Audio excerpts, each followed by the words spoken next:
बच्चों हम कक्षा 7 की गणित पाठ्य पुस्तक का अध्ययन कर रहे हैं और हमारा टॉपिक चल रहा है बच्चों अध्याय 11 परिमाप और क्षेत्रफल। बच्चों हमने इसके 12 भाग पूरे कर लिए हैं और आज हम शुरू कर रहे हैं इसका पार्ट 13 जिसमें हम करेंगे प्रश्नावली 11.4 के उदाहरण। तो बच्चों प्रश्नावली शुरू करने से पहले सभी उदाहरणों को देखना बहुत ज़रूरी है, तो बच्चों ध्यान से देखना है और समझना है। सबसे पहले देखो बच्चों इकाइयों का रूपांतरण। हमें बच्चों इकाइयों को एक से दूसरे में बदलना आना चाहिए जिससे हमारे क्वेश्चन अच्छे से हल होते हैं। बच्चों कभी कभी क्या होता है हमें इकाइयाँ अलग अलग दी हुई रहती है, तो जब तक उनको समान नहीं करेंगे हम प्रश्न को हल नहीं कर सकते, इसलिए इकाइयों का रूपांतरण आना बहुत ज़रूरी है। देखो बच्चों 1 सेंटीमीटर में कितने मिलीमीटर होते हैं? 1 सेंटीमीटर में 10 मिलीमीटर होते हैं। इनको याद भी करना है और कॉपी में भी उतारना है। ठीक है बच्चों, 1 सेंटीमीटर में 10 मिलीमीटर। बच्चों 1 सेंटीमीटर स्क्वायर में कितने होते हैं? 100 मिलीमीटर स्क्वायर। ध्यान रखना 1 सेंटीमीटर में 10 मिलीमीटर, 1 सेंटीमीटर स्क्वायर में 10 millimetre square, 100 millimetre square. 1 metre square में 10,000 सेंटीमीटर स्क्वायर, 1 हेक्टेयर में 10,000 मीटर स्क्वायर और 1,000 सेंटीमीटर स्क्वायर में 1 lakh millimetre square, 1,000 centimetre square में 0.1 मीटर स्क्वायर। इन सभी को अपनी कॉपी में उतारना है और याद भी रखना है। ठीक है बच्चों, इकाइयों का रूपांतरण सभी को समझ में आ गया। ऐसे बच्चों जैसे 1 किलोमीटर में 1000 मीटर, 1 किलोग्राम में 1000 ग्राम, इनको याद रखना है। ठीक है बच्चों, अब देखो सबसे पहले उदाहरण 20। एक आयताकार पार्क 45 मीटर लंबा और 30 मीटर चौड़ा है। बच्चों देखो ये अंदर दिख रहा है, ये वाला पार्क है। लंबाई तो है 45 मीटर और चौड़ाई है 30 मीटर। ABCD।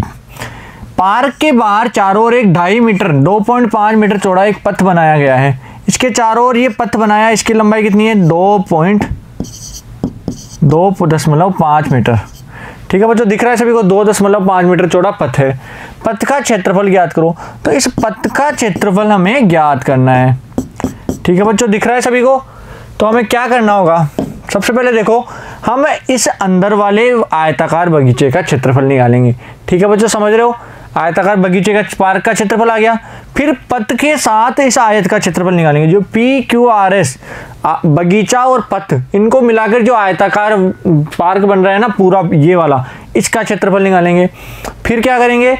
PQRS के क्षेत्रफल में से ABCD के क्षेत्रफल को माइनस कर देंगे तो हमारे पास पथ का क्षेत्रफल आ जाएगा। ठीक है बच्चों, समझ में आया? पहले इस बड़े वाले का निकालेंगे, अंदर वाले का निकालेंगे, फिर बड़े वाले में से छोटे वाले आयत के क्षेत्रफल को माइनस कर देंगे जिससे हमारे पथ का क्षेत्रफल आ जाएगा। तो सबसे पहले देखो बच्चों पार्क की लंबाई, यहाँ देखना पार्क की लंबाई कितनी है? 45 मीटर। और बच्चों चौड़ाई कितनी है? चौड़ाई देखिए 30 मीटर। तो हम पार्क का नाम क्या है बच्चों? ABCD। तो आयताकार आयत ABCD की क्षेत्रफल, आयत ABCD का क्षेत्रफल क्या हो जाएगा बच्चों? आयत का क्षेत्रफल लंबाई गुणा चौड़ाई। लंबाई तो है बच्चों 45 और चौड़ाई है 30। तो 45 को 30 से गुणा करो, कितना आएगा? 1350 मीटर स्क्वायर। ये आ गया बच्चों आयत ABCD का क्षेत्रफल। ठीक है, यहाँ तक समझ में आया? ABCD का क्षेत्रफल आ गया। अब हमें PQRS का क्षेत्रफल निकालना है। तो आयत PQRS की लंबाई बताओ कितनी है? लंबाई बच्चों लंबाई देखो कौन सी है? यहाँ से यहाँ तक की दूरी। इस दूरी का हमें वैसे दिया हुआ नहीं है कुछ भी, लेकिन हमें पता है कि A से B तक की दूरी कितनी है? 45 मीटर। A से B तक की 45 मीटर है और इस पथ की दूरी चौड़ाई कितनी है? 2.5। तो बच्चों 45 तो ये आ गई, इसमें 2.5 इधर का जोड़ दो और 2.5 दूरी ये वाली जोड़ दो। तो बच्चों इस प्रकार दोनों को जोड़ने से हमें टोटल लंबाई पता चल जाएगी। तो लंबाई कितनी आ गई? 45 प्लस 2.5 प्लस 2.5 यानी 50 मीटर। कितनी आ गई बच्चों लंबाई? 50 मीटर आ गई। ऐसे ही बच्चों चौड़ाई कितनी आ जाएगी? चौड़ाई आ जाएगी 30 प्लस 2.5 प्लस 2.5 तो आ गई 35 मीटर। तो लंबाई और चौड़ाई हमें पता चल गई PQRS की। तो बच्चों PQRS का क्षेत्रफल कितना हो जाएगा? 50 गुणा 35 1750 मीटर स्क्वायर। ये आ गया बच्चों टोटल PQRS का क्षेत्रफल।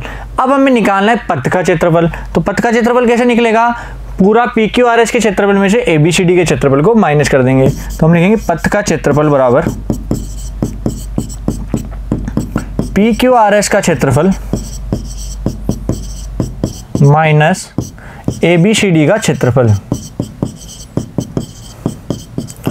अब बच्चों पी क्यू आर एस का क्षेत्रफल कितना आया हमारे, पी क्यू आर एस का क्षेत्रफल है 1750 और ए बी सी डी का क्षेत्रफल है 1350। तो बच्चों 1750 में से 1350 घटाएंगे तो कितना आएगा 400 मीटर स्क्वायर। तो हमारे आयताकार क्षेत्र पथ का क्षेत्रफल कितना आ गया बच्चों 400 मीटर स्क्वायर के बराबर। यही हमारा आंसर हो जाएगा। ठीक है बच्चों, समझ में आया सभी को? क्या किया हमने, बड़े वाले आयत का क्षेत्रफल निकाला, छोटे वाले का निकाला और बड़े के क्षेत्रफल में से छोटे के क्षेत्रफल को माइनस कर दिया, तो हमारे आंसर आ गए। ठीक है बच्चों, 400 मीटर स्क्वायर आ गया। उदाहरण भी समझ में आया सभी के? अब देखो आगे उदाहरण नंबर 21। 100 मीटर भुजा वाले एक वर्गाकार पार्क की परिसीमा के साथ लगा हुआ भीतर की ओर एक 5 मीटर चौड़ा पथ बना हुआ है। अब बच्चों वर्गाकार पार्क कौन सा है, ये वाला ABCD जो पार्क दिख रहा है ना, ये है वर्गाकार पार्क। और अब पार्क के अंदर की तरफ पथ बना हुआ है 5 मीटर चौड़ा। कितना है बच्चों, तो बच्चों देखो ये दूरी कितनी है, ये दूरी है 5 मीटर और ये दूरी भी कितनी है 5 मीटर। इधर भी 5 मीटर है और नीचे भी 5 मीटर। तो चारों ओर 5 मीटर चौड़ा एक पथ बना हुआ है। अब हमें क्या निकालना है, पथ का क्षेत्रफल ज्ञात कीजिए। इस पथ का क्षेत्रफल ज्ञात करना है। ठीक है बच्चों, समझ गए? तो पथ का क्षेत्रफल ज्ञात कर लेंगे। और क्या पूछा है कि 250 रुपये प्रति 10 मीटर स्क्वायर की दर से सीमेंट कराने का व्यय भी ज्ञात करो। यानी 10 मीटर स्क्वायर का दर से रुपए लग रहे हैं 250 रुपये। 10 मीटर स्क्वायर में दर से सीमेंट कराने का व्यय है 250 रुपये। तो हमारे को टोटल पथ पर अगर सीमेंटिंग करानी हो तो उसका कितना खर्चा आएगा ये बताना है। तो सबसे पहले क्या करेंगे, हम ABCD का क्षेत्रफल निकालेंगे, फिर PQRS का निकालेंगे। तो ABCD के क्षेत्रफल में से PQRS का क्षेत्रफल माइनस कर देंगे, जिससे हमें पथ का क्षेत्रफल पता चल जाएगा।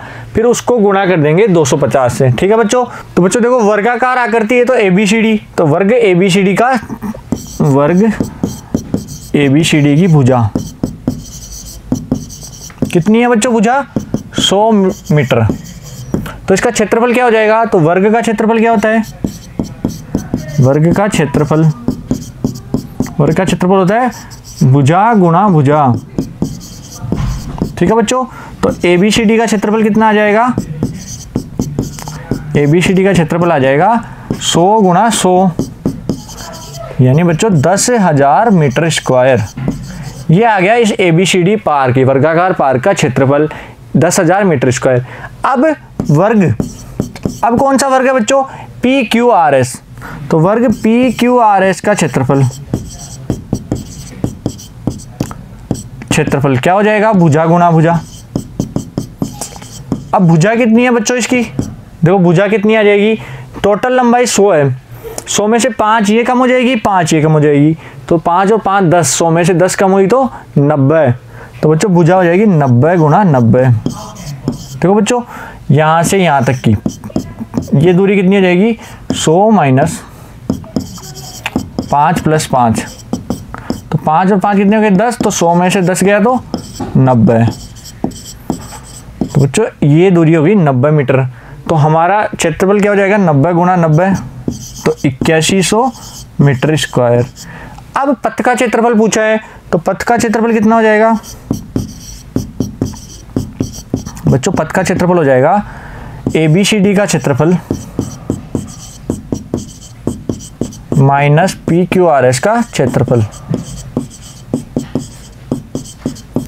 बच्चों ABCD का क्षेत्रफल कितना है, ABCD का है 10,000, तो 10,000 माइनस 8100, तो बच्चों कितने आ गए 1900। कितने आ जाएंगे बच्चों, 1900 मीटर स्क्वायर। ये हमारा पथ का क्षेत्रफल आ जाएगा, ये हमारा आंसर हो जाएगा। 1900 मीटर स्क्वायर आ गए। लेकिन बच्चों 250 रुपये 10 मीटर स्क्वायर की दर से इसे सीमेंट कराने का व्यय भी ज्ञात करना है। तो बच्चों 10 मीटर स्क्वायर का व्यय कितना है, 250 रुपये। तो बच्चों 1 मीटर स्क्वायर का कितना हो जाएगा, 250 बटा 10, यानी कि 25 रुपये। 1 मीटर स्क्वायर की दर से सीमेंट कराने का, 1 मीटर स्क्वायर पे सीमेंट कराने का व्यय कितना है, 25 रुपये। तो 1900 मीटर स्क्वायर पर दर कितनी हो जाएगी, 1900 गुणा 25। बच्चों 25 को 1900 से गुणा करो, 25 नाम 225, 25 कम 25 और 22 47, 4750, 47,500 रुपये। कितना आ जाएगा बच्चों, 47,500 रुपये खर्चा आ जाएगा। यही हमारा आंसर हो जाएगा। ठीक है बच्चों, समझ गए सभी। कितना आया इस पे, पूरे पथ पे सीमेंटिंग कराने का खर्चा आएगा 47,500 रुपये। ठीक है बच्चों, समझ गए। उदाहरण नंबर 21 क्लियर है सभी का, उतार लो इसको। सबसे पहले बड़े वर्ग का निकाला, फिर छोटे वर्ग का निकाला, फिर माइनस कर दिया तो हमारे पथ का क्षेत्रफल आ गया 1900 मीटर स्क्वायर। फिर क्या किया हमने बच्चों, 10 मीटर स्क्वायर का 250 दिया हुआ था, तो 1 मीटर स्क्वायर का कितना हो गया, 25 रुपये। तो 1900 का कितना हो जाएगा, 1900 को 25 से गुणा कर दिया तो 47,500 रुपये। ठीक है बच्चों, अब देखो आगे उदाहरण नंबर 22। उदाहरण 22 क्या दिया हुआ है कि 70 मीटर लंबाई और 45 मीटर चौड़ाई वाले एक आयताकार पार्क के मध्य से होकर 5 मीटर चौड़ाई के दो पथ, एक पार्क दिया हुआ है आयताकार। इसके देखो बीच में से दो पथ जा रहे हैं, सबको दिख रहे हैं ये पथ, ये दो पथ इस पार्क के बीच में से गुजर रहे हैं। इस आयत की लंबाई चौड़ाई कितनी है, 70 मीटर और 45 मीटर। तो ये 70 मीटर और ये 45 मीटर। इनके मध्य से 5 मीटर चौड़ाई के दो पथ, इन पथ की लंबाई कितनी है, 5 मीटर। ये दूरी पी क्यू की दूरी कितनी है, 5 मीटर। दो पथ एक दूसरे पर लंब ऐसे बने हुए हैं जो भुजाओं के समांतर हैं। तो पथों का क्षेत्रफल ज्ञात कीजिए तथा 105 रुपये प्रति मीटर स्क्वायर की दर से पथों को बनाने का व्यय भी ज्ञात कीजिए। तो बच्चों पथ का क्षेत्रफल कैसे निकालेंगे, तो देखो बच्चों यहाँ आयताकार आकृतियां दिख रही है, PQRS, ये जो पूरी आयत की जैसी आकृति है ना, दिख रही है बच्चों सभी को, PQRS। तो इसका क्षेत्रफल निकालेंगे, इसका EFGH, इस आकृति का भी क्षेत्रफल निकालेंगे। तो हम दोनों पथ का आयताकार का क्षेत्रफल निकालेंगे। लेकिन बच्चों ध्यान से रखना, दोनों का क्षेत्रफल निकालने के बाद हमें पता चलेगा कि जो बीच वाला वर्ग है ना, ये 2 बार दोनों क्षेत्रफलों में जुड़ जाता है। लेकिन बच्चों हमें इसको एक बार लेना है, इसलिए इसको दोनों को जोड़ के इसको एक बार घटाना भी है। ठीक है बच्चों, समझ गए। तो देखो सबसे पहले आयत PQRS का क्षेत्रफल, तो आयत PQRS में लंबाई, बच्चों लंबाई बताओ, PQRS कौन सा है, PQRS, इसकी लंबाई देखो क्या है, ये P से S तक की लंबाई। तो ये लंबाई किसके बराबर हो जाएगी, 45 मीटर के बराबर। तो लंबाई तो आ गई 45 मीटर। और बच्चों चौड़ाई कितनी आ जाएगी, चौड़ाई आ जाएगी PQ, ये है 5 मीटर की, तो चौड़ाई आ गई 5 मीटर। तो PQRS का क्षेत्रफल कितना हो जाएगा बच्चों, PQRS का लंबाई गुना चौड़ाई। अब लंबाई है 45 और चौड़ाई है 5। बच्चों 45 को 5 से गुणा करना है, तो गुणा करो कितना आएगा, 225 मीटर स्क्वायर। ये आ गया बच्चों PQRS का क्षेत्रफल। ऐसे ही बच्चों हमें निकालना है EFGH का क्षेत्रफल। तो आयत EFGH में लंबाई कितनी है, अब बच्चों EFGH की लंबाई हो जाएगी EF के बराबर, ये है 70 मीटर, तो इसकी लंबाई तो आ जाएगी 70 मीटर। और बच्चों चौड़ाई कितनी हो जाएगी, चौड़ाई हो जाएगी 5 मीटर, क्योंकि पथ की चौड़ाई 5 मीटर ही है। ठीक है बच्चों, तो इसका क्षेत्रफल कितना आ जाएगा, क्षेत्रफल आ जाएगा 70 गुणा 5, लंबाई गुणा चौड़ाई 350 मीटर स्क्वायर। तो बच्चों हमने दोनों पथ का क्षेत्रफल तो निकाल लिया, लेकिन जो वर्ग बन रहा है ना बीच में KLMN, ये हमें दोनों पथों में जोड़ लिया, तो इसको एक बार माइनस करना पड़ेगा। तो बच्चों सबसे पहले वर्ग KLMN, हम लिखेंगे वर्ग KLMN में भुजा कितनी है, पथ के चौड़ाई के बराबर यानी 5 मीटर। तो हम लिखेंगे KLMN का क्षेत्रफल। तो वर्ग का क्षेत्रफल क्या होता है, भुजा गुना भुजा। तो बच्चों 5 गुना 5, तो कितना आ गया, 25 मीटर स्क्वायर।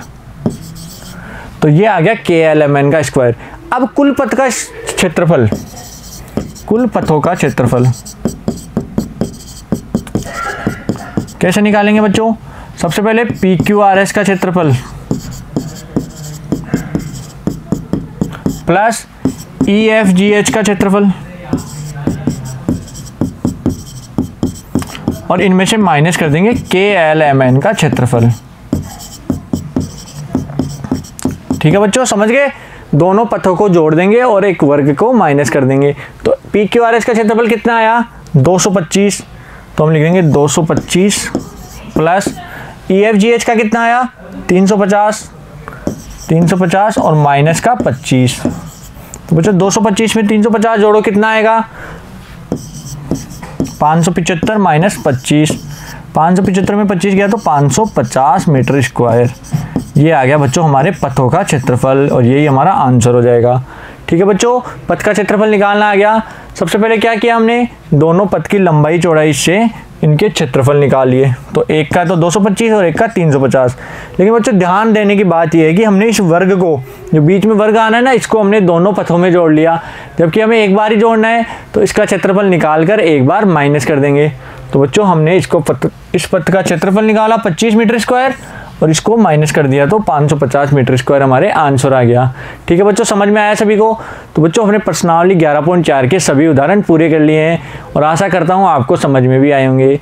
बच्चों अगर फिर भी कोई कन्फ्यूजन है तो आप वीडियो को शुरू से दोबारा देख सकते हैं, जिससे आपके सारे डाउट क्लियर हो जाएंगे। ठीक है बच्चों, अब अगले पार्ट में हम शुरू करेंगे प्रश्नावली 11.4 के प्रश्न।